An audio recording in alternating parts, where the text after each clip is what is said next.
তোমরা অনেকেই আমাকে রিকোয়েস্ট করেছো যে প্রাইমারি টেট এক্সামিনেশনের জন্য ইকোসিস্টেম সম্বন্ধে আলোচনা করতে। প্রকৃতপক্ষে আমি যে সমস্ত বিষয়গুলো আলোচনা করেছি এর আগে, যেগুলো প্রধানত স্টুডেন্টসদের অসুবিধা হয় সেগুলো সম্বন্ধে আলোচনা করেছি, কারণ টোটাল সিলেবাস কভার করা আমার পক্ষে সম্ভব ছিল না। তাছাড়া সময়ের অপ্রতুলতার জন্য টাইম আমার খুব কম, এবং সেই কারণের জন্য হয়তো ভিডিওগুলো আপলোড করতে আমার একটু দেরি হয়ে গেছে। তোমরা অনেকেই আমাকে জিজ্ঞেস করছিলে বা বলছিলে যে স্যার এত দেরিতে আপলোড করলেন ভিডিওগুলো, কিন্তু যেহেতু আমার কাছে টাইম অনেকটা শর্ট ছিল, তো সেই জন্য একটু আমার ভিডিওগুলো আপলোড করতে দেরি হয়ে গেছে। তার জন্য আমি অত্যন্ত দুঃখিত, এবং যদি আগে আমি তোমাদেরকে এই ভিডিওগুলো প্রোভাইড করতাম হয়তো বা তোমাদের সুবিধা হতো। তো যাই হোক, এখন আমি আর তোমাদের কোনো সময় ওয়েস্ট করব না, আমি ইকোসিস্টেমের কিছু ইম্পর্টেন্ট অংশ তোমাদের সঙ্গে আলোচনা করব। ওকে, প্রধানত যে সমস্ত ইম্পর্টেন্ট টার্মগুলো জেনারেলি বিভিন্ন ধরনের পরীক্ষাতে আসে, বায়োলজিক্যাল সায়েন্স রিলেটেড এবং তার সঙ্গে সঙ্গে এনভায়রনমেন্টাল সায়েন্স রিলেটেড যে কোনো ধরনের এক্সামিনেশানে ইকোসিস্টেম থেকে যে প্রশ্নগুলো প্রধানত আসার প্রবাবিলিটি, সেগুলো সম্বন্ধেই এক্ষেত্রে আলোচনা করব। দেখো, ইকোসিস্টেম যখন পড়বে তখন অবশ্যই দুটো সায়েন্টিস্টের নাম কিন্তু, বা তিনটে সায়েন্টিস্টের নাম কিন্তু তোমাকে মাথায় রাখতে হবে। প্রথম কথা, ইকোসিস্টেম শব্দটা কে ব্যবহার করেছিলেন? ইকোসিস্টেম শব্দটা প্রথম ব্যবহার করেছিলেন বিজ্ঞানী এজি টেনসলে। ওকে, এবং সেকেন্ড যে সায়েন্টিস্টের নাম তোমাকে পড়তে হবে, ইকোলজিক্যাল পিরামিড কোন বিজ্ঞানী এই কনসেপ্ট দিয়েছিলেন ইকোলজিক্যাল পিরামিডের, তিনি হলেন এলটন। এবং তার সাথে সাথে আরও একজন অত্যন্ত বিখ্যাত সায়েন্টিস্টের নাম, সেটি হলো লিন্ডেম্যান। তো লিন্ডেম্যানের 10% ল, ম্যাক্সিমাম ক্ষেত্রে লিন্ডেম্যানের 10% ল থেকেই প্রশ্ন দেওয়া হয়, এবং বেশিরভাগ স্টুডেন্টস প্রধানত এই জায়গায় বুঝতে পারে না। তাহলে আমি লিন্ডেম্যানের 10% ল যেমন আমি তোমাদের সাথে এক্ষেত্রে আলোচনা করব, তার সঙ্গে সঙ্গে কিছু ইম্পর্টেন্ট টার্ম আছে, যেমন স্ট্যান্ডিং স্টেট এবং স্ট্যান্ডিং ক্রপ কাকে বলে, তার সাথে সাথে ডিকম্পোজার বা বিয়োজক কারা, এবং এনার্জি ফ্লো সম্বন্ধে আলোচনা করব, এবং বিভিন্ন রকমের যে ইকোলজিক্যাল পিরামিড আছে তাদের ক্যারেক্টারিস্টিক ফিচার্স, এবং যে ফুড চেন আছে তাদের বিভিন্ন ক্যারেক্টার্স নিয়ে আলোচনা করব। ওকে, তাহলে দেখো, আমি কথা না বাড়িয়ে আমি শুরু করছি। তো বায়োসিনোসিস, ইকোসিস্টেমকে অনেক সময় বলা হয় বায়োসিনোসিস, এবং ইকোসিস্টেম শব্দটা প্রথম ব্যবহার করেছিলেন বিজ্ঞানী এজি টেনসলে। এবং ইকোসিস্টেমের যে ক্যারেক্টারিস্টিক ফিচার্স, সেটি হলো ecosystem is an open system. What is open system? প্রকৃতপক্ষে কোনো একটি ইকোসিস্টেমের কিছু কম্পোনেন্ট অন্য ইকোসিস্টেমে যায়, তাহলে ইকোসিস্টেম কিন্তু কখনোই ক্লোজড সিস্টেম নয়। অর্থাৎ ইকোসিস্টেম হলো ওপেন সিস্টেম, কারণ সূর্য থেকে টোটাল ইকোসিস্টেম, মানে পৃথিবীতে যত ইকোসিস্টেম আছে সমস্ত ইকোসিস্টেমের সানলাইট, সমস্ত ইকোসিস্টেম সূর্যের এনার্জিকে ব্যবহার করে, এবং সেই হিসেবে আমরা বলতে পারি যে ইকোসিস্টেম হলো ওপেন সিস্টেম। তাছাড়া একটি ইকোসিস্টেম থেকে কম্পোনেন্ট অন্য ইকোসিস্টেমে যায়, তো সেই কারণের জন্য কোনো একটি ইকোসিস্টেম কিন্তু কখনোই ক্লোজড হয় না, ecosystem will be always open. সাথে দেখো, ডিফারেন্ট টাইপের ইকোসিস্টেম আছে, যেমন আমরা শুরু করব প্রথমে সেটি হলো ন্যানো ইকোসিস্টেম। একদম ছোট থেকে আমরা শুরু করছি। তাহলে ন্যানো ইকোসিস্টেম কারা? ন্যানো ইকোসিস্টেম মানে প্রধানত অ্যাকোয়ারিয়াম, অর্থাৎ মানুষ যে অ্যাকোয়ারিয়াম তৈরি করেছে এটি হলো ন্যানো ইকোসিস্টেম। এর সাথে সাথে ন্যানোর পরেই তার থেকে একটু বড় যেটা, সেটি হলো মাইক্রো ইকোসিস্টেম। তো মাইক্রো ইকোসিস্টেম প্রধানত পুকুরের ইকোসিস্টেম, অনেক সময় পরীক্ষাতে কোয়েশ্চেন্স দিতে পারে। তাহলে pond ecosystem is a type of micro ecosystem. এর সাথে সাথে hole in the tree trunk, অর্থাৎ কোনো গাছের কাণ্ডে যদি কোনো গর্ত হয় এবং সেই গর্তের মধ্যে ডিফারেন্ট টাইপের এনিম্যালস সেক্ষেত্রে আশ্রয় নিতে পারে, তার ফলে একটা নতুন ইকোসিস্টেম তৈরি হয়, তো তাকেই আমরা বলবো মাইক্রো ইকোসিস্টেম। এর সাথে সাথে দেখো ম্যাক্রো ইকোসিস্টেম বা মেগা ইকোসিস্টেম, তাহলে ওশান এবং ফরেস্ট, অর্থাৎ সমুদ্র এবং বিশাল বড় বনভূমি, যেমন আমাজনিয়ান রেইন ফরেস্ট, এটি হলো ম্যাক্রো বা মেগা ইকোসিস্টেম। মেসো ইকোসিস্টেম কোনটা? তাহলে ম্যাক্রোর থেকে একটু ছোট। মেসো ইকোসিস্টেম হলো স্মল সাইজড ফরেস্ট। ওকে, বা মাঝারি আকৃতির যে সমস্ত বনভূমি সেগুলোকে আমরা বলবো মেসো ইকোসিস্টেম। তাহলে সাইজ অনুযায়ী ইকোসিস্টেম ডিফারেন্ট টাইপের হতে পারে, nano ecosystem, micro ecosystem, meso ecosystem এবং মেগা ইকোসিস্টেম। এর সাথে সাথে দেখো, ইকোসিস্টেম আবার আর্টিফিশিয়াল হতে পারে এবং ন্যাচারাল হতে পারে। আর্টিফিশিয়াল ইকোসিস্টেম হলো সেগুলোই যেগুলো প্রধানত মানুষ তৈরি করেছে। তাহলে স্পেসশিপ, অর্থাৎ কোনো মহাকাশযানে যে ইকোসিস্টেম হবে সেটাই হলো আর্টিফিশিয়াল ইকোসিস্টেম। কোনো গার্ডেন, অর্থাৎ কোনো মানুষ প্রধানত বিভিন্ন রকমের গার্ডেনিং করে, তাহলে সেই গার্ডেনে যে ডিফারেন্ট ফ্লাওয়ার চাষ করে, তাহলে সেটা হলো আর্টিফিশিয়াল ইকোসিস্টেম। এবং অ্যাকোয়ারিয়াম যেটি হলো ন্যানো ইকোসিস্টেম, সুতরাং অ্যাকোয়ারিয়ামও কিন্তু আর্টিফিশিয়াল ইকোসিস্টেম। এবার দেখো, ইকোসিস্টেমের যে টাইপস আছে, ইকোসিস্টেম প্রধানত ন্যাচারাল ইকোসিস্টেমকে আমরা দুটো ভাগে ভাগ করতে পারি, একটি হলো অ্যাকোয়াটিক এবং আরও একটি হলো টেরেস্ট্রিয়াল, অর্থাৎ জলজ ইকোসিস্টেম এবং তার সঙ্গে সঙ্গে স্থলভূমির ইকোসিস্টেম। স্থলভূমি মানে কি, মানে যে জায়গায় জল থাকে না কিন্তু তার সঙ্গে সঙ্গে ইকোসিস্টেম কিন্তু ডেভেলপ করে। তাহলে স্থলভূমির যে ইকোসিস্টেম আছে যেমন ডেজার্ট বা মরুভূমির ইকোসিস্টেম, গ্রাসল্যান্ড বা তৃণভূমির ইকোসিস্টেম এবং তার সঙ্গে সঙ্গে ফরেস্ট বা বনভূমির ইকোসিস্টেম। ওকে, এর সাথে সাথে অ্যাকোয়াটিক যে ইকোসিস্টেম আছে, অ্যাকোয়াটিক ইকোসিস্টেম মানে মেরিন ওয়াটার, অর্থাৎ সামুদ্রিক বা লবণাক্ত জলের যে ইকোসিস্টেম আছে, কোনো সমুদ্র হতে পারে অথবা কোনো মহাসমুদ্র হতে পারে অথবা এস্চুয়ারি বা খাঁড়ি, এগুলো সব কিন্তু মেরিন ওয়াটার। ওকে, বা স্যালাইন ওয়াটারের ইকোসিস্টেম। এবং ফ্রেশ ওয়াটার বা স্বাদু জলের ইকোসিস্টেমকে প্রধানত আমরা দুটো ভাগে ভাগ করতে পারি, একটি হলো লেন্টিক ইকোসিস্টেম এবং আরও একটি হলো লটিক ইকোসিস্টেম। লেন্টিক মানে কি স্ট্যান্ডিং ওয়াটার, কিভাবে মনে রাখবে, এক্ষেত্রে এন আছে, তাহলে স্ট্যান্ডিং অর্থাৎ যে জলে কোনো রকম জোয়ার ভাটা ইত্যাদি হয় না, অর্থাৎ স্ট্যান্ডিং ওয়াটার। তাহলে standing water, fresh water ecosystem দু রকমের, লেন্টিক এবং লটিক। লেন্টিক মানে স্ট্যান্ডিং ওয়াটার, যেমন কোনো লেক এবং পন্ড। ওকে, অর্থাৎ কোনো পুকুর হতে পারে অথবা কোনো লেক হতে পারে। আর লটিক মানে কি রানিং ওয়াটার, অর্থাৎ রানিং ওয়াটার যেমন রিভার বা নদীর ইকোসিস্টেম। রাইট, তাহলে এগুলো হলো ইকোসিস্টেমের ডিফারেন্ট টাইপস। সুতরাং তোমরা যখন ইকোসিস্টেম পড়বে প্রথমেই তোমাদেরকে জানতে হবে যে টাইপস অফ ইকোসিস্টেম। তাহলে টাইপস অফ ইকোসিস্টেমে micro ecosystem, mega ecosystem, nano ecosystem, meso ecosystem কোনগুলো, আর্টিফিশিয়াল ইকোসিস্টেম কোনগুলো, ন্যাচারাল ইকোসিস্টেম কোনগুলো, সেগুলো সম্বন্ধে আলোচনা করলাম। এবং ন্যাচারাল ইকোসিস্টেম কত ডিফারেন্ট টাইপের হতে পারে, ফ্রেশ ওয়াটার হতে পারে বা অ্যাকোয়াটিক হতে পারে, অ্যাকোয়াটিক এবং টেরিস্ট্রিয়াল হতে পারে, অ্যাকোয়াটিক আবার দুরকম হতে পারে, ফ্রেশ ওয়াটার এবং মেরিন হতে পারে। তাহলে এগুলোই হলো প্রধানত ইকোসিস্টেমের ডিফারেন্ট টাইপ।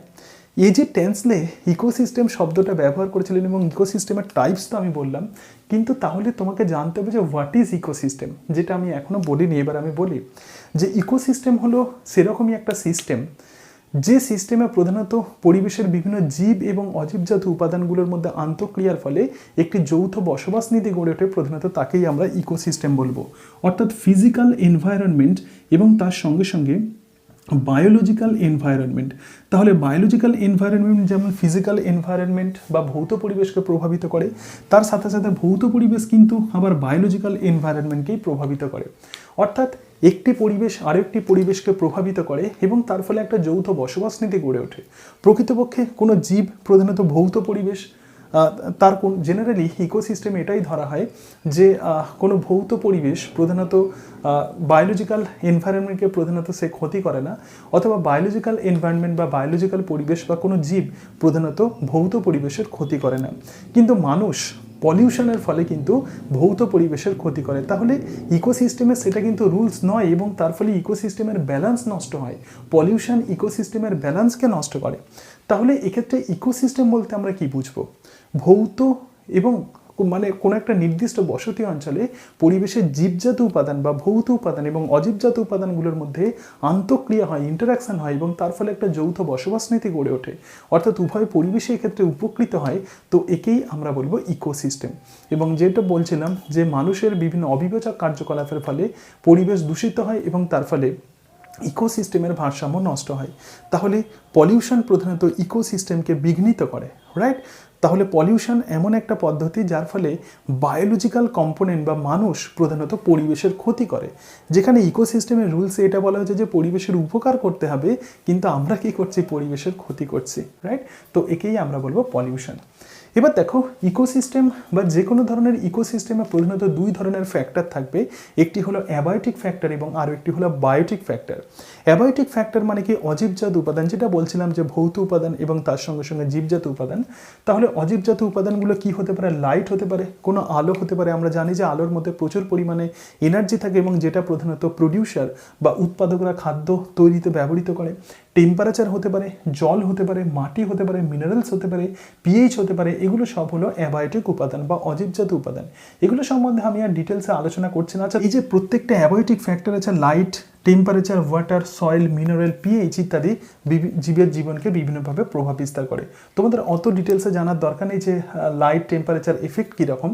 এর সাথে সাথে দেখো বায়োটিক যে কম্পোনেন্ট, যেটা তোমাদেরকে ফোকাস করতে হবে প্রধানত জীবজাত উপাদান, এবং জীবজাত উপাদান প্রধানত ইকোসিস্টেমে 3 রকমের হয়।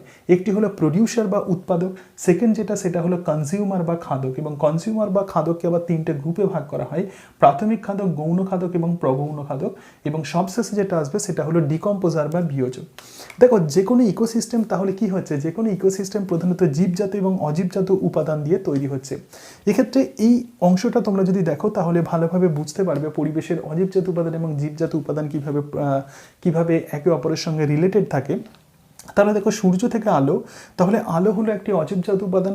তাহলে এই অজীবজাত উপাদান এবং জীবজাত উপাদানের মধ্যে যে ব্রাঞ্চগুলো যেগুলো বলছিলাম, যেমন উৎপাদক বা প্রডিউসার বা উৎপাদক কোনো ইকোসিস্টেমে তারাই যারা প্রধানত কোনো ইকোসিস্টেমের টোটাল এনার্জি প্রোভাইড করে, অর্থাৎ ইকোসিস্টেমের যত জীব আছে সমস্ত জীবকে তারা এনার্জি প্রোভাইড করে, তো তাদেরকেই আমরা বলবো প্রডিউসার বা উৎপাদক। প্রধানত যে কোনো ধরনের উদ্ভিদ বা ফটোসিনথেটিক যে সমস্ত প্ল্যান্টস আছে, বিভিন্ন রকমের শৈবাল আছে, তো তারা প্রধানত সূর্যের আলোকে তারা গ্রহণ করে এবং ফটোসিনথেসিস পদ্ধতিতে বা সালোক সংশ্লেষ পদ্ধতিতে তারা খাদ্য তৈরি করে, এবং সেই খাদ্যই প্রধানত ডিরেক্টলি অথবা ইনডিরেক্টলি প্রধানত বিভিন্ন জীবের মধ্যে ট্রান্সফার হয়, এবং সেই জন্যই বিভিন্ন জীব বেঁচে থাকে। তাহলে জীবজাত যে উপাদান আছে, প্রডিউসার আছে, প্রাথমিক খাদক আছে মানে প্রাইমারি কনজিউমার। প্রাথমিক খাদকরা প্রধানত তৃণভোজী হয়, ভালো করে মাথায় রাখবে, প্রাথমিক খাদকরা প্রধানত তৃণভোজী হয়। তারপরে গৌণ খাদক আছে বা সেকেন্ডারি কনজিউমার, এবং তারপরে যেটা বায়োলজিক্যাল যে কম্পোনেন্ট আছে টার্সিয়ারি কনজিউমার, বা যাকে আমরা বলবো প্রগৌণ খাদক। প্রধানত কোনো ইকোসিস্টেমে টার্সিয়ারি অথবা কোয়াটারনারি কনজিউমার পর্যন্ত থাকে। তাহলে এটা হলো ইকোসিস্টেমের একদম টপ লেভেল। ওকে, এবার দেখো যখন এই সমস্ত প্রডিউসার অথবা এই সমস্ত জীবের যখন মৃত্যু হয়, তখন মৃত্যুর পরে পরিবেশের উপাদানগুলোকে প্রধানত পরিবেশেই ফিরিয়ে দিতে হয়। তাহলে পরিবেশের উপাদানগুলোকে পরিবেশে যারা ফিরিয়ে দেয় তারাই হলো বিয়োজক বা ডিকম্পোজার হিসাবে কারা কাজ করবে? ডিকম্পোজার হিসাবে কাজ করে ছত্রাক এবং ব্যাকটেরিয়া, অর্থাৎ বিভিন্ন মাইক্রো অর্গানিজমস, তারাই প্রধানত ডিকম্পোজার হিসাবে কাজ করে। ডিকম্পোজাররা কি করবে? পরিবেশের যে মৃত যে জৈব উপাদান আছে সেই জৈব উপাদানের ওপর কাজ করে, এবং তাকে আমরা বলবো ডিকম্পোজিশন বা ডেট্রিফিকেশন তাকে বলা হয়, এবং তার ফলে হিউমাস তৈরি হয় এবং বিভিন্ন ইনঅর্গানিক নিউট্রিয়েন্ট বা মিনারেলস তৈরি হয়। তাহলে ডিকম্পোজাররা প্রধানত যেটা তৈরি করে সেটা হলো হিউমাস বা বোধ, এবং তার সঙ্গে সঙ্গে ইনঅর্গানিক বিভিন্ন রকমের নিউট্রিয়েন্টস বা মিনারেলস তৈরি করে। তাহলে এগুলোই হলো biological component of an ecosystem. তাহলে ইকোসিস্টেমের যে বায়োলজিক্যাল কম্পোনেন্ট, প্রডিউসার বা উৎপাদক, তার সঙ্গে সঙ্গে primary consumer, secondary consumer, tertiary consumer বা খাদককে 3টে আমরা ভাগে ভাগ করছি, এবং তার সঙ্গে সঙ্গে আমরা যেটা দেখলাম সেটা হলো ডিকম্পোজার বা বিয়োজক। তো জেনারেলি পরীক্ষাতে কিছু এক্সাম্পলস তোমাদেরকে পরীক্ষাতে দেয়, অর্থাৎ যে সমস্ত এক্সাম্পলসগুলো পরীক্ষাতে ইম্পর্টেন্ট আমি একটু বলে দিই। তো প্রাইমারি কনজিউমার মানে কি? প্রাইমারি কনজিউমার হলো তারাই বা প্রাথমিক খাদক হলো তারাই প্রধানত তৃণভোজী প্রাণী যারা প্রডিউসারদের সরাসরি খাদ্য হিসেবে গ্রহণ করে, তারাই হলো প্রাথমিক খাদক। ওকে, যেমন র্যাবিট, যেমন খরগোশ, ডিয়ার ইত্যাদি, বা এরা হলো হার্বিভোরস। সেকেন্ডারি কনজিউমার কি? অনেক সময় পরীক্ষাতে কোয়েশ্চেন্স দিতে পারে যে ময়ূর কোন ধরনের কনজিউমার সেটি, বা কোন ধরনের খাদক, সেটা হলো গৌণ খাদক নাকি প্রগৌণ খাদক? তাহলে দেখো ময়ূর হলো প্রধানত সেকেন্ডারি কনজিউমার, তাহলে ফক্স, স্নেক, আউল এবং পিকক এরা হলো সেকেন্ডারি কনজিউমার, এবং টার্সিয়ারি কনজিউমার বা সর্বোচ্চ সারির যে খাদক আছে সেটি হলো লায়ন এবং টাইগার। বাঘ এবং সিংহ হলো সর্বোচ্চ সারির খাদক, এটা মাথায় রাখবে। তাহলে ইকোসিস্টেম সম্বন্ধে আমরা একটা বেসিক আইডিয়া পেয়ে গেলাম। ইকোসিস্টেমের টাইপ আমরা যেমন পেলাম, তার সঙ্গে সঙ্গে যে কোনো ধরনের ইকোসিস্টেম প্রধানত কোন ধরনের উপাদান দিয়ে তৈরি সেগুলো আমরা দেখে নিলাম। দেখো আমি একটু খুব দ্রুত বলছি, কারণ কম সময়ের মধ্যে টোটাল অংশটা কভার করতে হবে, সেই কারণের জন্য একটু দ্রুততার সঙ্গে বলছি। হয়তো বা তোমাদের অসুবিধা হতে পারে, কিন্তু একটু টার্মগুলো তোমরা একটু দেখে নাও, তাহলে তোমাদের নিশ্চয়ই সুবিধা হবে। এরপরে দেখো biological principle of an ecosystem, অর্থাৎ যখন আমরা কোনো ইকোসিস্টেমকে পড়বো তখন কোন কোন অংশগুলো আমাদেরকে স্ট্রেস দিতে হবে, অর্থাৎ বায়োলজিক্যাল কোন নিয়মের ওপর প্রধানত ইকোসিস্টেম দাঁড়িয়ে আছে, তো তাদেরকেই আমরা বলবো biological principle of an ecosystem. Biological প্রিন্সিপালে বেশ কিছু ইম্পর্টেন্ট অংশ আছে, আমি এই প্রত্যেকটা ইম্পর্টেন্ট অংশ সম্বন্ধে অত্যন্ত ব্রিফলি আলোচনা করব। প্রথমেই যেটা আসবে সেটা হলো ফুড চেইন বা খাদ্য শৃঙ্খল। প্রকৃতপক্ষে এই যে আমরা দেখলাম যে ইকোসিস্টেমে যে প্রডিউসার বা বায়োলজিক্যাল যে সমস্ত কম্পোনেন্ট আছে, এই প্রত্যেকটা লেভেলকে বলা হয় ট্রফিক লেভেল বা পুষ্টিস্তর। যেমন প্রডিউসার বা উৎপাদক হলো একটা পুষ্টিস্তর, প্রাইমারি কনজিউমার একটা পুষ্টিস্তর বা তৃণভোজী প্রাণীরা একটা ট্রফিক লেভেল কোনো একটা পার্টিকুলার ইকোসিস্টেমে, সেকেন্ডারি কনজিউমার একটা ট্রফিক লেভেল বা পুষ্টিস্তর, এরকম। তাহলে কোনো একটি ইকোসিস্টেমে প্রাথমিক খাদক থেকে শুরু করে সর্বোচ্চ সারির খাদক পর্যন্ত এই যে প্রত্যেকটা ট্রফিক লেভেলে খাদ্য খাদক সম্পর্কের ভিত্তিতে যে চেন তৈরি হয় তাকেই আমরা বলবো ফুড চেন। অর্থাৎ সূর্যের আলো থেকে প্রডিউসার বা উৎপাদকরা যে খাদ্য তৈরি করে সেই খাদ্য আবার প্রাথমিক খাদকে যায়, প্রাথমিক খাদক থেকে খাদ্য আবার গৌণ খাদকে যায়, গৌণ খাদক থেকে খাদ্য আবার প্রগৌণ খাদকে যায়। এইভাবে যে খাদ্যের যে প্রবাহ হয় এবং একটা শৃঙ্খল দিয়ে প্রত্যেকটা ট্রফিক লেভেল যেন মনে হচ্ছে একে অপরের সঙ্গে অ্যাটাচড হয়ে আছে, তো একেই আমরা প্রধানত বলবো খাদ্য শৃঙ্খল। এবং খাদ্য শৃঙ্খল প্রধানত 3 ধরনের হয়: প্রিডেটর খাদ্য শৃঙ্খল, প্যারাসাইটিক খাদ্য শৃঙ্খল এবং ডেট্রিটাস খাদ্য শৃঙ্খল। দেখো, খাদ্য শৃঙ্খলের এই টাইপগুলো প্রধানত আমাদের মধ্যে কনফিউশন তৈরি করে। তাহলে 3 রকমের ফুড চেন হয়। একটি হলো প্রিডেটর। প্রিডেটর খাদ্য শৃঙ্খল কী হবে? স্মলার টু লার্জার প্রিডেটর, অর্থাৎ ছোট জীব থেকে শুরু করে বড় জীবে গিয়ে শেষ হবে। ওকে, অর্থাৎ যারা কনজিউমার আছে বা খাদক যারা আছে তারা ছোট থেকে ক্রমশ বড় হবে।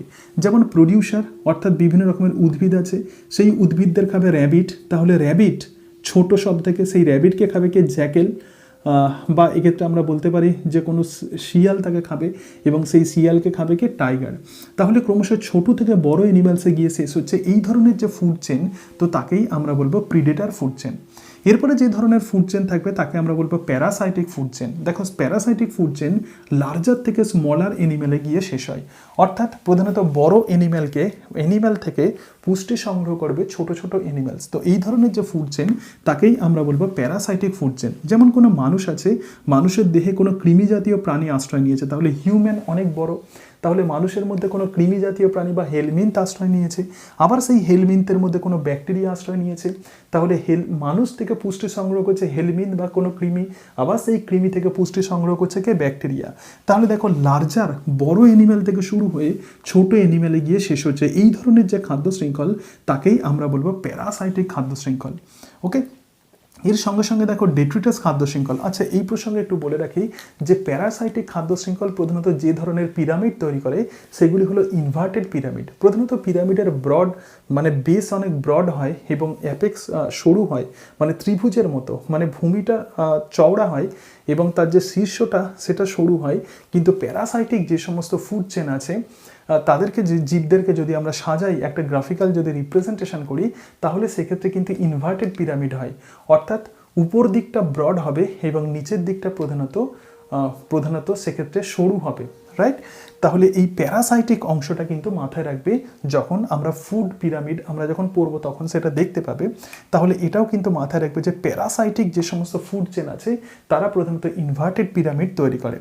এবার দেখো ডেট্রিটাস মানে কি? ডেট্রিটাস যেটা, সেটা হলো start from the organic matter. অর্থাৎ ডেট্রিটাস ফুড চেন সেখান থেকে শুরু হচ্ছে, কোনো মৃত জীবদেহ থেকে শুরু হচ্ছে। প্রথমে যেটা তৈরি হচ্ছিল প্রধানত জীবিত উদ্ভিদ থেকে, কিন্তু ডেট্রিটাস যে ফুড চেন আছে সেটা মৃত জীবদেহ থেকে তৈরি হচ্ছে। তাহলে দেখো, প্রথমেই ফ্রেশি ফলেন লিটার অর্গ্যানিক ম্যাটার, মানে কোনো জৈব পদার্থ, সেই জৈব পদার্থকে ডিকম্পোজার বা বিয়োজকরা সেই জৈব পদার্থের উপর বিয়োজন ক্রিয়া ঘটাচ্ছে এবং বিয়োজকদের যারা খাচ্ছে তারা হলো ডেট্রিভোর্স। যেমন কেঁচোকে আমরা বলবো detritivores. This is very very important. কেঁচোকে বলা হয় ডেট্রিভোর্স এবং এই ডেট্রিভোর্সদের খাবে কারা? ফিশ, মানে টপ অর্ডার কার্নিভোর্স প্রধানত এটা আছে। তাহলে ডেট্রিটাস যে সমস্ত ফুড চেন আছে জৈব পদার্থ থেকে শুরু হয়। তাহলে এক্ষেত্রে এক্সাম্পল একটু দেখে নাও। ডেট্রিটাস মানে কোনো জৈব পদার্থ, তো তাকে খাচ্ছে কারা? ডেট্রিভোর্স, মানে আর্থওয়ার্ম বা কেঁচো। এবং কেঁচোকে আবার খাচ্ছে কোনো স্প্যারো, মানে ছোট পাখি, এবং সেই ছোট পাখিকে খাচ্ছে বাজ পাখি বা ফ্যালকন। তাহলে এটি হলো একটা ডেট্রিটাস ফুড চেন। এছাড়া কেঁচোকে খাচ্ছে ফ্রগ, মানে ব্যাং, এবং ব্যাংকে খাচ্ছে সাপ এবং সাপকে খাচ্ছে ময়ূর। তাহলে এটাও হলো এক রকমের ফুড চেন। তাহলে একেই আমরা বলবো ডেট্রিটাস ফুড চেন।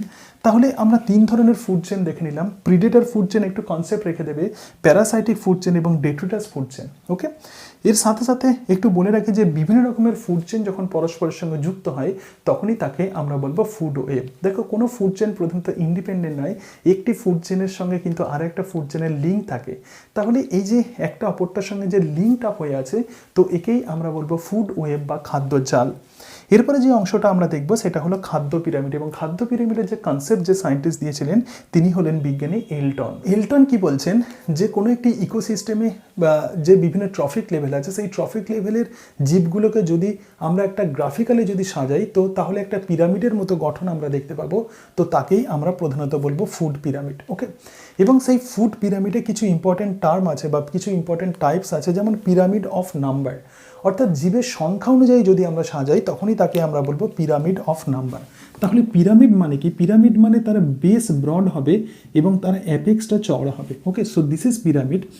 তাহলে কোনো প্রডিউসার পিরামিড অফ নাম্বারে কি হবে?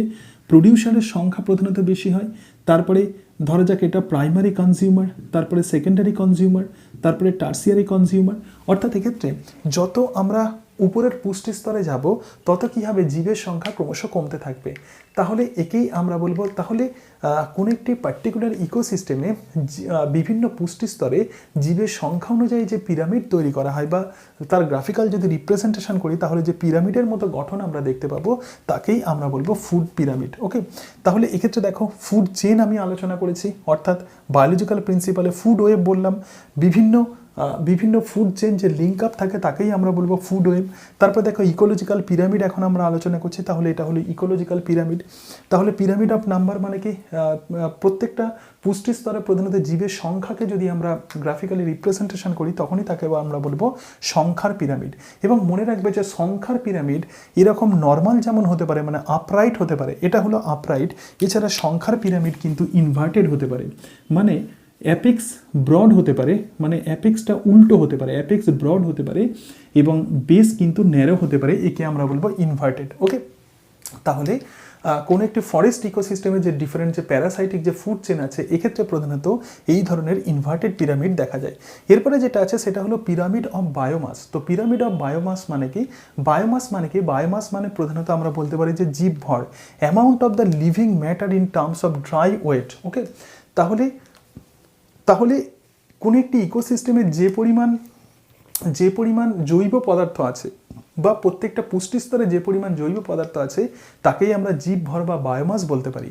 এবং বায়োমাস অবভিয়াসলি প্রডিউসার লেভেলে অনেক বেশি থাকবে এবং প্রাইমারি কনজিউমার লেভেলে তার তুলনায় কম হবে, সেকেন্ডারি কনজিউমার লেভেলে প্রধানত তার থেকে আরেকটু কম হবে। তাহলে এই যে পিরামিড অফ বায়োমাস বা জৈব ভরের ভিত্তিতে যখন কোনো একটি ইকোসিস্টেমের বিভিন্ন ট্রফিক লেভেলকে যখন আমরা সাজাবো, গ্রাফিক্যাল রিপ্রেজেন্টেশন করব, তখন যে পিরামিড পাওয়া যায় তখনই তাকে আমরা বলবো পিরামিড অফ বায়োমাস। এবং পিরামিড অফ বায়োমাস যেরকম নর্মাল আপরাইট হতে পারে তার সঙ্গে সঙ্গে পিরামিড অফ বায়োমাস কিন্তু ইনভার্টেড হতে পারে। তাহলে পিরামিড অফ নাম্বার ইনভার্টেড হতে পারে, পিরামিড অফ বায়োমাস ইনভার্টেড হতে পারে, but never pyramid of energy কখনো ইনভার্টেড হবে না।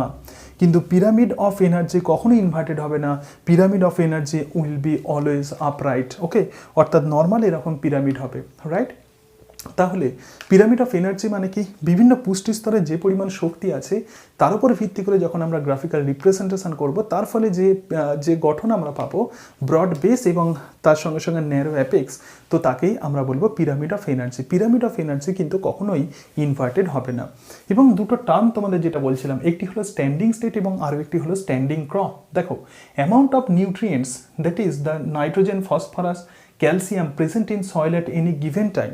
কোনো একটা ইকোসিস্টেমে যে কোনো সময় যদি আমরা কোনো নিউট্রিয়েন্টসকে যদি আমরা দেখি সেটা কি পরিমাণে আছে, অর্থাৎ যে কোনো সময় যখন কোনো নিউট্রিয়েন্টসকে আমরা কোনো ইকোসিস্টেমে পাবো তখনই তাকে আমরা বলবো স্ট্যান্ডিং স্টেট। ওকে, এরপরে দেখো স্ট্যান্ডিং ক্রপ কাকে বলে? Amount of living biomass present in an ecosystem, অর্থাৎ কোনো ইকোসিস্টেমে কী পরিমাণ জীব ভর আছে তো তাকেই আমরা বলবো standing crop. It indicates the productivity. সুতরাং এই স্ট্যান্ডিং ক্রপ যে ঘটনাকে ইন্ডিকেট করে সেটাই হলো প্রোডাক্টিভিটি। যদি স্ট্যান্ডিং ক্রপের পরিমাণ যদি বেশি হয় তাহলে আমরা বুঝবো যে সেই ইকোসিস্টেমে প্রোডাক্টিভিটি বেশি। তাহলে এবার আমাদেরকে জানতে হবে যে হোয়াট ইজ প্রোডাক্টিভিটি। একটু এখনও পর্যন্ত আমি যে অংশ নিয়ে আলোচনা করেছি, যে টাইপস অফ ইকোসিস্টেম যে নিয়ে আলোচনা করেছি এবং তার সঙ্গে সঙ্গে ফুড চেন এবং ফুড চেনের টাইপ এবং ইকোলজিক্যাল পিরামিড এবং ইকোলজিক্যাল পিরামিডের টাইপস নিয়ে আলোচনা করেছি। এবার আমরা দেখি যে বায়োলজিক্যাল প্রিন্সিপালে আর কোন কোন টার্ম আছে। দেখো, ফুড ওয়েব, ইকোলজিক্যাল পিরামিড ইত্যাদি নিয়ে আলোচনা করেছি। এবার দুটো টার্ম আছে, একটি হলো হ্যাবিটেট এবং আরও একটা হলো নিচ। দেখো, প্রধানত কোনো একটি স্পিসিস বা ডিফারেন্ট টাইপের প্রজাতি যে স্থানে থাকে তাকেই আমরা বলবো হ্যাবিটেট। যেমন একটা পুকুরের ডিফারেন্ট স্পিসিস থাকতে পারে, সুতরাং সেটাই হলো তার হ্যাবিটেট। কিন্তু কোনো একটা স্পিসিসের কোনো ইকোসিস্টেমে যে রোল তাকেই আমরা বলবো নিচ। যেমন আমরা দেখলাম যে র্যাবিট এবং ডিয়ার এরা প্রধানত হার্বিভোরাস, তাহলে এটাই হলো এদের নিচ। তাহলে নিচ কাকে বলে? Status of A species in an ecosystem. কোনো একটা ইকোসিস্টেমে কোনো প্রজাতির যে স্ট্যাটাস, সে যে রোল প্লে করে তাকেই আমরা বলবো নিচ। ওকে, তাহলে হ্যাবিটেট এবং নিচ আমরা দেখলাম। এবার দেখো দুটো টার্ম আছে, একটা হোম রেঞ্জ এবং আরও একটা হলো টেরিটরি। অর্থাৎ কোনো একটা পার্টিকুলার ইকোসিস্টেমে প্রধানত ডিফারেন্ট যে স্পিসিস থাকে এবং আমি আগেই বলেছি যে ইকোসিস্টেম হলো একটা ওপেন সিস্টেম। ওকে, অর্থাৎ একটি ইকোসিস্টেম থেকে আরও একটি ইকোসিস্টেমে কিন্তু কোনো স্পিসিস যেতে পারে। অর্থাৎ একটি স্পিসিস যে পর্যন্ত, যতদূর পর্যন্ত সে যায়, যেখানেই খাবার পাবে সেখানেই কিন্তু সেই স্পিসিস যেতে পারে, এটাই হলো তার হোম রেঞ্জ। তাহলে হোম রেঞ্জের ব্যাপ্তি কিন্তু অনেক বেশি। কিন্তু টেরিটরি কাকে বলে? টেরিটরি হলো এমন একটা জায়গা, কোনো প্রজাতি প্রধানত কোনো ইকোসিস্টেমের যে জায়গাতে রিপ্রোডাকশন করে, তো তাকেই আমরা বলবো টেরিটরি। ওকে, তাহলে হোম রেঞ্জ এবং টেরিটরি আমরা দেখে নিলাম। এর সাথে সাথে হ্যাবিটেট আর নিচের একটা ইম্পর্টেন্ট এক্সাম্পলস তোমাদেরকে বলে দিই। যেমন কোনো পুকুরে বা কোনো পন্ডে প্রধানত আমরা জানি যে 3 ধরনের মাছ থাকে, কাতলা, রুই এবং মৃগেল। তাহলে কাতলা মাছ জলের উপরের স্তরে থাকবে, রুই মাছ জলের মাঝের স্তরে থাকবে এবং মৃগেল মাছ নিচের স্তরে থাকবে। কিভাবে মনে রাখবে? ক্যারাম। ওকে, আমরা ক্যারাম খেলি না, সুতরাং সেই ক্যারাম। তাহলে জলের উপরের স্তরে থাকবে প্রধানত কাতলা মাছ, মাঝের স্তরে থাকবে রুই মাছ এবং নিচের স্তরে থাকবে মৃগেল মাছ। এটাই হলো এই মাছের ডিফারেন্ট স্পিসিসের প্রধানত নিচ। ওকে, কিন্তু তাদের হ্যাবিটেট একই, তারা কিন্তু পুকুরেই থাকে। এর সাথে সাথে আমরা টার্ম দেখে নিলাম যে হোম রেঞ্জ, অর্থাৎ কোনো স্পিসিস ডিফারেন্ট ইকোসিস্টেমে সে মুভ করে ফুডের জন্য বা খাদ্যের জন্য। কোনো একটা স্পিসিস যত দূর পর্যন্ত যেতে পারে, তো তাকেই আমরা বলবো হোম রেঞ্জ। এবং কোনো ইকোসিস্টেমে যে জায়গাতে কোনো স্পিসিস রিপ্রোডাকশন করে, তো তাকেই আমরা বলবো তার টেরিটরি। এর সাথে সাথে দেখো এবার আমরা যেটা দেখবো সেটা এনার্জি ফ্লো, অর্থাৎ এনার্জি ফ্লো সম্বন্ধে আসছে। এরপরে দেখো আর একটা ইম্পর্টেন্ট টার্ম আছে, সেটি হলো কি স্টোন স্পিসিস। তাহলে আমি কী কী নিয়ে আলোচনা করলাম? ফুড চেন নিয়ে আলোচনা করছি, ফুড ওয়েব, ইকোলজিক্যাল পিরামিড আলোচনা করছি, হ্যাবিটেট আলোচনা করলাম, নিচ আলোচনা করলাম, হোম রেঞ্জ আলোচনা করলাম, টেরিটরি আলোচনা করলাম। এবার আমি আলোচনা করবো যে কি স্টোন স্পিসিস। অর্থাৎ কিস্টোন স্পিসিস হলো এমন একটি স্পিসিস যেটি প্রধানত কোনো ইকোসিস্টেমকে কন্ট্রোল করে। অর্থাৎ যে প্রজাতি নষ্ট হয়ে গেলে টোটাল ইকোসিস্টেমের ভারসাম্য নষ্ট হয়ে যায়, তো তাকেই আমরা বলবো কিস্টোন স্পিসিস। যেমন হাতি এক ধরনের কিস্টোন স্পিসিস, এবং তার সঙ্গে সঙ্গে লায়ন এবং টাইগার এরাও কিন্তু কিস্টোন স্পিসিস। ওকে, তাহলে হাতি যদি কোনোভাবে এক্সটিংক্ট হয়ে যায়, তাহলে কিন্তু ফরেস্টের ইকোসিস্টেম অনেকটাই বিঘ্নিত হবে। তো এদেরকেই আমরা প্রধানত কিস্টোন স্পিসিস বলবো। অথবা কিস্টোন স্পিসিস কোনো ইকোসিস্টেম তৈরি করতে পারে। যেমন কোনো হাতি হয়তো কোনো মাটিতে তার পা পড়লো এবং তার ফলে একটা ছোট্ট ইকোসিস্টেম তৈরি হলো, এবং সেই ইকোসিস্টেমে ধরা যাক সেই জায়গাতে আবার জল জমা হয়ে একটা নতুন ইকোসিস্টেম তৈরি হলো। ওকে, সেই জন্য এলিফ্যান্টকে আমরা অনেক সময় কিস্টোন স্পিসিস বলি। এবং এই জায়গাতে দুই ধরনের ইকোসিস্টেমের কনসেপ্ট আছে। একটি হলো পার্মানেন্ট ইকোসিস্টেম, যেমন ফরেস্ট, যেমন গ্রাসল্যান্ড, যেমন ডেজার্ট, এগুলো হলো পার্মানেন্ট ইকোসিস্টেম। আবার টেম্পোরারি ইকোসিস্টেম মানে কি? এই যে একটু আগে যে এক্সাম্পল দিলাম, অর্থাৎ কোনো হাতির পায়ের চাপে হয়তো কোনো গর্ত তৈরি হলো, সেই জায়গায় জল জমা হলো, তার ফলে কোনো একটি ইকোসিস্টেম তৈরি হলো। এই ধরনের ইকোসিস্টেমকে আমরা প্রধানত টেম্পোরারি ইকোসিস্টেম বলবো। ওকে, এবং এরপরে দেখো stratification. What is stratification? Stratification মানে কোনো একটা ইকোসিস্টেমের যে ডিফারেন্ট স্তর, তো তাকেই আমরা বলবো স্ট্র্যাটিফিকেশন। ওকে, প্রধানত যে সমস্ত ফরেস্ট আছে, তো ফরেস্টে আমরা ডিফারেন্ট লেয়ার দেখতে পাই। তো সেই লেয়ারগুলো, ডিফারেন্ট লেয়ার, একদম উপরের যে লেয়ার সেটি হলো ক্যানোপি। এরপরে ডিফারেন্ট যে লেয়ার থাকে, অথবা সমুদ্রে যে ডিফারেন্ট লেয়ার থাকে, একটা নির্দিষ্ট লেভেল পর্যন্ত সূর্যের আলো যায় এবং তারপরে সূর্যের আলো যেতে পারে না, তো তাকেই আমরা বলবো স্ট্র্যাটিফিকেশন। ওকে, এবং যেহেতু সমুদ্রের কথা এলো, সেই কারণের জন্য আরও এক রকমের ইকোসিস্টেমের কথা বলবো। একটি হলো কমপ্লিট এবং আর একটা ইনকমপ্লিট ইকোসিস্টেম। দেখো যে ইকোসিস্টেমে প্রডিউসার এবং প্রাইমারি, সেকেন্ডারি, টার্সিয়ারি কনজিউমার এরা সবাই থাকে, তো তাদেরকেই আমরা বলবো প্রধানত কমপ্লিট ইকোসিস্টেম। এবং ইনকমপ্লিট ইকোসিস্টেম কি?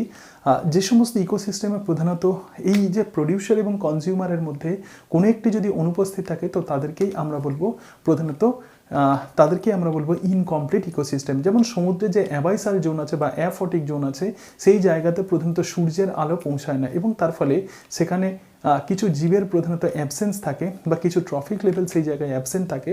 তো তাহলে সেই সমুদ্রের যে অ্যাবাইসাল জোনে যে ইকোসিস্টেম, আফটিক জোনে যে ইকোসিস্টেম, তো সেটাই প্রধানত ইনকমপ্লিট ইকোসিস্টেম। ওকে, এরপরে দেখো অত্যন্ত গুরুত্বপূর্ণ কিছু বিষয়। প্রথমেই যেটা আসবে সেটা হলো এনার্জি ফ্লো। কোনো একটা ইকোসিস্টেমে বিভিন্ন ট্রফিক লেভেলে প্রধানত শক্তির প্রবাহ হয়, এবং তাকেই আমরা বলবো এনার্জি ফ্লো। তো এনার্জি বা শক্তি প্রধানত কিভাবে ট্রান্সফার হয়? প্রথমে প্রডিউসার সূর্যের শক্তিকে, সৌরশক্তিকে প্রধানত প্রডিউসার বা উৎপাদকরা ক্যাপচার করে। সৌরশক্তি এবং তার সঙ্গে সঙ্গে কার্বন ডাইঅক্সাইড এবং জলের সাহায্যে তারা প্রধানত জৈব খাদ্য উৎপন্ন করে। এই পদ্ধতিকে আমরা ফটোসিনথেসিস বলবো, এবং যে খাদ্য প্রধানত ইকোসিস্টেমের অন্যান্য ট্রফিক লেভেলেও কিন্তু এনার্জি প্রোভাইড করে।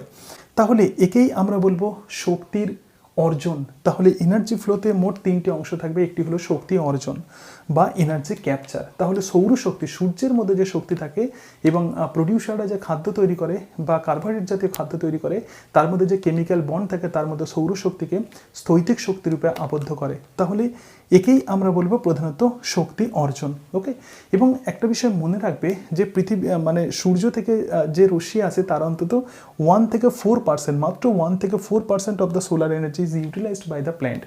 সবুজ উদ্ভিদ কেবলমাত্র 1 থেকে 4% এই সৌরশক্তিকে ব্যবহার করতে পারে। তাহলে শক্তি অর্জন হলো, শক্তির ব্যবহার। তাহলে প্রডিউসাররা কেন এই শক্তি তৈরি করলো? এর কারণ হলো তারা তাদের নিজেদের রিপ্রোডাকশান, নিজেদের লাইফ সাইকেল সম্পন্ন করার জন্য উৎপাদকরা সেই শক্তিকে তারা প্রধানত অর্জন করে। তাহলে যে শক্তি, সৌরশক্তিকে তারা এই কারণের জন্য ব্যবহার করছে, তারা নিজেদের কাজে লাগানোর জন্য। তো একেই আমরা বলবো শক্তির ব্যবহার। তাহলে শক্তি ব্যবহারের পরে যেটুকু অংশ পড়ে থাকে সেটা প্রাথমিক খাদকের মধ্যে যায়, অর্থাৎ উৎপাদকরা যে খাদ্য বা একে আমরা বলবো শক্তির স্থানান্তরণ। তাহলে এনার্জি ফ্লোতে তিনটে স্টেপ থাকবে। একটি হলো শক্তি অর্জন, যেটা প্রধানত প্রডিউসাররা করে, এবং তার সঙ্গে সঙ্গে শক্তির ব্যবহার বা প্রডিউসাররা যে পরিমাণ এনার্জি তৈরি করলো তার বেশিরভাগ তারা নিজেদের কাজে ব্যবহার করে এবং বাকি অংশটা প্রধানত পরবর্তী ট্রফিক লেভেলে ট্রান্সফার করে। তাহলে পরবর্তী ট্রফিক লেভেল কোথা থেকে শক্তি অর্জন করছে? প্রডিউসার থেকে, বা প্রাইমারি কনজিউমার কোথা থেকে শক্তি অর্জন করছে? প্রডিউসার থেকে। তারপরে প্রাইমারি কনজিউমার কি করছে? শক্তিকে ব্যবহার করছে, এবং তারপরে বাকি যে অংশটা আছে সেটা শক্তিকে স্থানান্তর করে দিচ্ছে সেকেন্ডারি কনজিউমারে। তাহলে সেকেন্ডারি কনজিউমার কি করছে? শক্তি অর্জন করছে কোথা থেকে? প্রাইমারি কনজিউমার থেকে। এবং এরকমভাবে এই যে তিনটে প্রসেসের মধ্য দিয়ে এনার্জি যে এইভাবে স্থানান্তরিত হচ্ছে প্রত্যেকটা ট্রফিক লেভেলে, তো তাকেই আমরা বলবো এনার্জি ফ্লো। এর সাথে সাথে দেখো এই যে producer, primary consumer, secondary consumer এবং টার্সিয়ারি কনজিউমার আছে, এদের যখন মৃত্যু হয় তখন কি হয়? এই মৃত জীবদেহের ওপর ডিকম্পোজাররা বিয়োজক বা কাজ করে, অর্থাৎ বিভিন্ন ছত্রাক এবং তার সঙ্গে সঙ্গে বিভিন্ন ব্যাকটেরিয়া কাজ করে, এবং তার ফলে পরিবেশের উপাদানগুলো পরিবেশেই ফিরে যায়। অর্থাৎ এই মৃত জীবদেহের ওপর কাজ করে হিউমাস, ইনঅর্গানিক বিভিন্ন মেটেরিয়ালস তৈরি করে, এবং জল এবং মাটির সঙ্গে জল এবং মাটিকে ব্যবহার করে প্রডিউসাররা এবার সেখান থেকে খাদ্য তৈরি করে সূর্যের আলো ইউজ করে। তাহলে এই যে টোটাল প্রসেস, একেই আমরা বলবো এনার্জি ফ্লো। তো এই জায়গাতে অত্যন্ত গুরুত্বপূর্ণ একটি টার্ম চলে এলো, সেটি হলো লিন্ডেম্যানসের 10% ল। দেখো প্রডিউসাররা যে পরিমাণ এনার্জি তারা ক্যাপচার করলো তার ম্যাক্সিমাম এনার্জি কিন্তু তারা ইউজ করে নেয়। তাহলে প্রডিউসার যে পরিমাণ এনার্জি তারা ক্যাপচার করলো, বা প্রডিউসারের কথা বলি, বা প্রডিউসার এবং তার সঙ্গে সঙ্গে প্রাইমারি কনজিউমার, সেকেন্ডারি কনজিউমার এবং টার্সিয়ারি কনজিউমার আমি এখানে পরপর লিখছি। তাহলে আমরা কি দেখলাম যে প্রডিউসার, তাহলে প্রডিউসার অর্থাৎ বিভিন্ন ট্রফিক লেভেল, তারপরে কি হবে? প্রাইমারি কনজিউমার, তারপরে কি হবে? তারপরে সেকেন্ডারি কনজিউমার, এবং তারপরে কি হবে? তারপরে হচ্ছে টার্সিয়ারি কনজিউমার। তাহলে প্রডিউসাররা যে পরিমাণ শক্তি অর্জন করলো তার ম্যাক্সিমাম শক্তি তারা কিন্তু ব্যবহার করে ফেলে। ওকে, অর্থাৎ প্রডিউসাররা যে পরিমাণ, ধরা যাক প্রডিউসাররা 100% শক্তি তারা ক্যাপচার করলো এবং 90% শক্তি তারা কিন্তু ইউটিলাইজ করে নেয়। প্রধানত তাদের এক্সক্রিশন হয়, তাদের ডেথ হতে পারে, অথবা ওয়েস্ট মেটেরিয়াল, অথবা তাদের মেটাবলিজম বা বিভিন্ন বুব্রাক প্রক্রিয়ার ফলে অন্তত 90% শক্তি তাদের ওয়েস্ট হয়ে যায়। তাহলে বাকি যে 10% শক্তি, সেই বাকি 10% শক্তি প্রাইমারি কনজিউমারে স্থানান্তরিত হয়। তাহলে একটি ট্রফিক লেভেল থেকে আরও একটি ট্রফিক লেভেলে কেবলমাত্র 10% শক্তি স্থানান্তরিত হয়। অর্থাৎ কোনো একটা ট্রফিক লেভেল যে পরিমাণ এনার্জি তারা ইউটিলাইজ বা তারা অর্জন করছে, অ্যাকোয়ার করছে, তার 90% তারা ব্যবহার করে। এক্সক্রেশন, ডেথ, ওয়েস্ট এবং মেটাবলিজমের ফলে তারা ব্যবহার করে। মাত্র 10% শক্তি পরবর্তী ট্রফিক লেভেলে স্থানান্তরিত হয়। তো একেই আমরা বলবো লিন্ডেম্যানের 10% ল। তাহলে প্রাইমারি কনজিউমাররা কী করছে? প্রাইমারি কনজিউমাররা হয়তো প্রডিউসার থেকে 100% শক্তি তারা প্রধানত অর্জন করছে। তাহলে 90% শক্তি কী হবে? 90% শক্তি তাদের এক্সক্রেশন, তাদের ডেথ, ওয়েস্ট, মেটাবলিজমে তাদের ইউটিলাইজ হবে। তাহলে 10% শক্তি আবার সেকেন্ডারি কনজিউমারে তাহলে ট্রান্সফার হবে। তাহলে সেকেন্ডারি কনজিউমার সেক্ষেত্রে কী হচ্ছে? 100% তারা যে এনার্জি ইউজ করছে in terms of secondary consumer, সেটাকে যদি আমরা 100% ধরি তাহলে 90% এক্ষেত্রে ইউটিলাইজ হয়ে যাবে, বাকি 10% টার্সিয়ারি কনজিউমারে ট্রান্সফার হবে। এবং এরকমভাবেই প্রধানত শক্তি ট্রান্সফার হয় বা শক্তি স্থানান্তরণ হয়। তো লিন্ডেম্যানের, একেই আমরা বলবো লিন্ডেম্যানের 10% ল।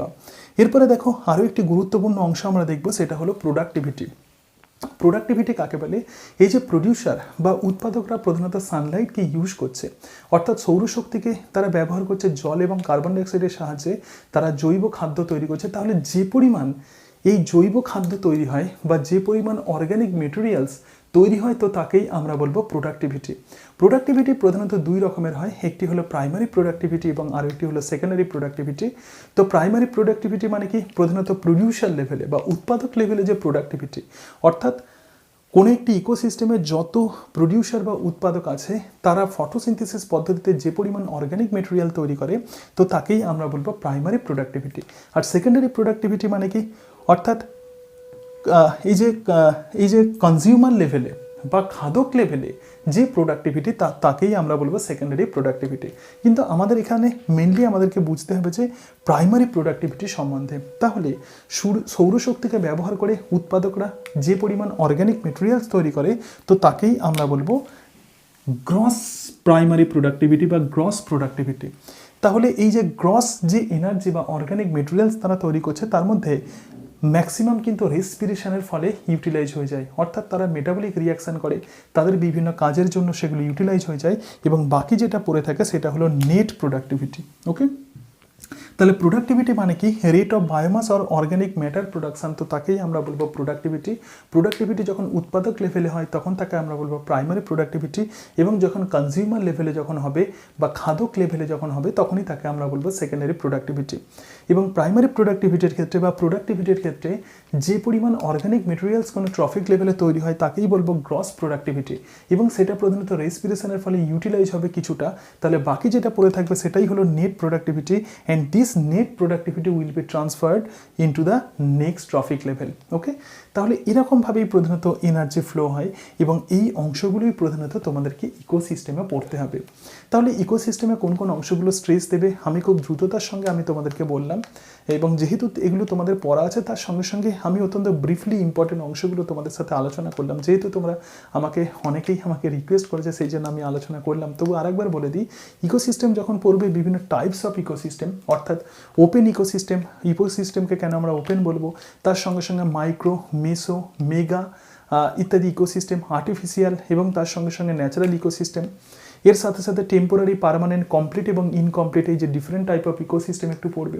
এবং ইকোসিস্টেমের বিভিন্ন যে টাইপস আছে, দেখো লেন্টিক এবং লটিক সম্বন্ধে একটা কনসেপ্ট রাখবে, এবং স্ট্যান্ডিং স্টেট এবং স্ট্যান্ডিং ক্রপ কাকে বলে, এবং যে অ্যাবায়োটিক ফ্যাক্টর আছে তার মধ্যে বায়োটিক ফ্যাক্টর সম্বন্ধে একটু মাথায় রাখবে, এবং ফুড চেন কাকে বলে এবং ডিফারেন্ট টাইপের ফুড চেনের এক্সাম্পলস মাথায় রাখবে, এবং ফুড পিরামিডের মধ্যে কোন ক্ষেত্রে ইনভার্টেড পিরামিড দেখা যায়। তাহলে ইনভার্টেড পিরামিড দেখা যাবে পিরামিড অফ নাম্বার এবং পিরামিড অফ বায়োমাসে, কিন্তু পিরামিড অফ এনার্জিতে কখনোই কিন্তু ইনভার্টেড পিরামিড দেখা যায় না। এবং এনার্জি ফ্লো এবং তার সঙ্গে সঙ্গে লিন্ডেম্যানের 10% ল, লিন্ডেম্যানের 10% law is very very important. এর সাথে সাথে একটা কনসেপ্ট নেবে, সেটাই হলো প্রোডাক্টিভিটি, নেট প্রোডাক্টিভিটি কাকে বলে এবং গ্রস প্রোডাক্টিভিটি কাকে বলে। তাহলে মোটামুটিভাবে এই অংশগুলো তোমরা ভালো করে ফোকাস করবে, এবং আবারও বলছি সামনেই তোমাদের এক্সাম চলে এসেছে, এবং তোমরা প্রিপারেশান নাও, একদম টেনশান করবে না, নিজের প্রতি কনফিডেন্স রাখবে, তোমরা ডেফিনেটলি এই এক্সামিনেশান ক্র্যাক করতে পারবে। আজকে তাহলে এই পর্যন্তই, এবং টেটের আমি আর কোনো ক্লাস আমি তোমাদেরকে এখন আর দেবো না, কারণ তোমাদের দেখারও সময় নেই। তোমরা এতদিন যেগুলো পড়েছো সেগুলোই পড়ার চেষ্টা করো, আর নতুন করে কোনো কিছু তোমাদের দেখার সময়ও নেই, এবং তার সঙ্গে সঙ্গে এইভাবে দেখে তোমরা টাইম ওয়েস্টেজ করো না, যেগুলো পড়েছো সেগুলোই প্রধানত তোমরা প্রিপারেশান নাও, দেখবে যে তোমাদের পরীক্ষা নিশ্চয়ই ভালো হবে।